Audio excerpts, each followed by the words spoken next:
Today, we're jumping into a book that really shook up the conversation on the Middle East, Noam Chomsky's Fateful Triangle. Our goal here is pretty simple. We're going to break down its core arguments about the US, Israel, and the Palestinians, using the book's own analysis as our guide. So right off the bat, the book hits us with a huge question. When we look at the Israeli-Palestinian conflict, is the United States just a neutral, honest broker trying to make peace, or is it actually an active player with its own skin in the game? The way you answer this, at least according to the book, changes everything. To get our heads around this, we're going to walk through 5 key areas from the book's analysis. We'll kick things off with the so-called special relationship, then dig into the interest behind it. After that, we'll dive into the book's really controversial take on who's been rejecting peace, unpack the peace process itself, and finally, we'll pull it all together with the main takeaways. All right, first up, let's talk about the very foundation of this whole thing, the special relationship. The book argues this is way more than just a nice political phrase. It's a real, solid structure, and it's built on 3 very distinct but deeply connected pillars of American support. Okay, so the book lays this out as having 3 main pillars. You've got diplomatic support. Think of all those UN vetoes that shield Israel from international resolutions. Then there's the massive material support. We're talking huge amounts of military and economic aid. And then, and this is a big one, there's ideological support, which the book argues is all about shaping how we talk and think about the issue. The key point here, according to the book, is that these pillars aren't separate. They all lean on each other. The media narrative makes the aid seem justified, and that aid gives the U.S. the muscle to provide that diplomatic shield. It's like a complete self-reinforcing loop. Okay, so that naturally brings up the next big question, why? Why does this incredibly strong, 3-pillared relationship even exist? And this is where the book really starts to challenge what a lot of people think. So the conventional wisdom, the story you've probably heard a million times, is that this relationship is mostly driven by a really powerful pro-Israel lobby here in the US. But the book offers a totally different take. It argues that, yeah, the lobby's influential, but it's only effective because its goals happen to line up perfectly with much bigger, deeper American strategic interests in the Middle East. Strategic interests. Okay, so what does that actually mean? Well, according to the book, it all comes down to one thing: dominating the region's massive energy resources. And in that big chess game, Israel is seen as a major strategic asset. The book's analysis is that Israel's role is to help suppress any local nationalist movements that might get in the way of U.S. interests.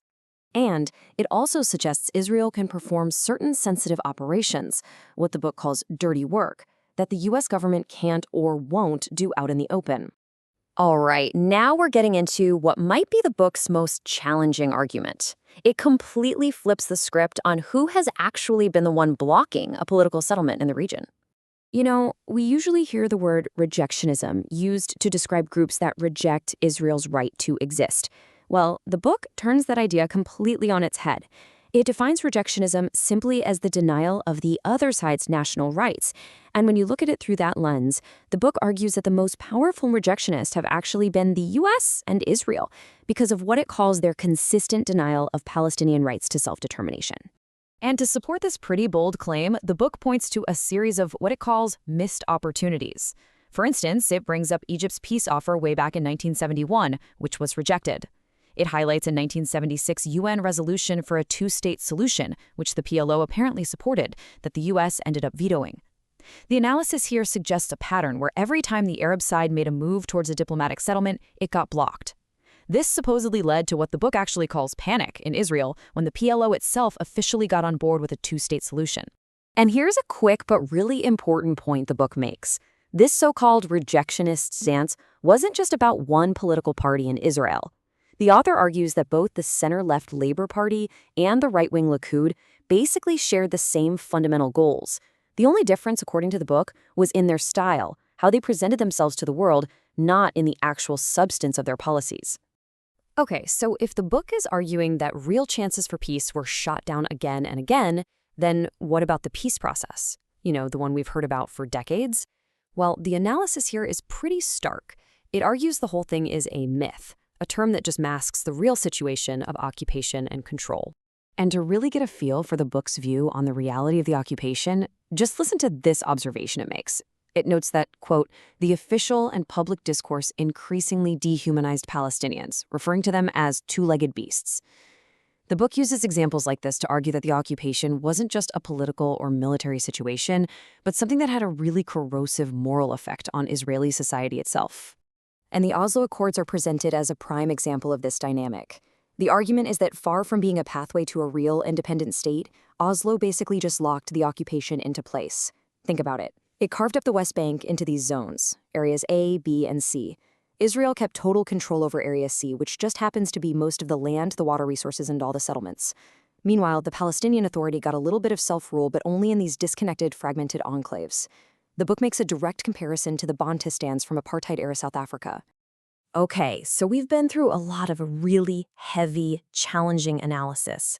What's the bottom line? What are the main lessons the book wants us to take away from Fateful Triangle? It really all comes down to 4 main points. First, the U.S. is not some neutral referee. It's the key enabler that allows the conflict to continue. Second, that whole narrative of 2 equal sides clashing, the book says that's a myth, one that's deliberately constructed to hide a massive imbalance of power. Third, the term peace process wasn't really about peace. It was a mechanism for imposing U.S. and Israeli terms and making the occupation official.